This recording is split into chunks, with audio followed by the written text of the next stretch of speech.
Tapping కేసులో విచారణకు హాజరైన హరీష్ రావును సుమారు 4 గంటలుగా సిట్ అధికారులు విచారిస్తున్నారు. జూబ్లీహిల్స్ పిఎస్ లో సజ్జనార్ నేతృత్వంలో సిట్ అధికారుల బృందం విచారణ జరుపుతుంది. ఎన్నికల సమయంలో ఒక్కరోజే 600 మంది కాంగ్రెస్ బీజేపీ నేతల ఫోన్ ట్యాపింగ్ జరిగినట్లు సిట్ అధికారులు గుర్తించారు.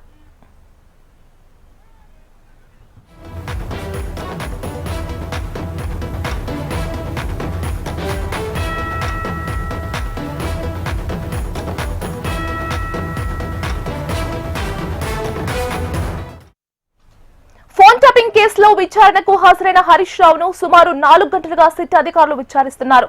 జూబ్లీహిల్స్ పిఎస్ లో సజ్జనార్ నేతృత్వంలో సిట్ అధికారుల బృందం విచారణ జరుపుతోంది.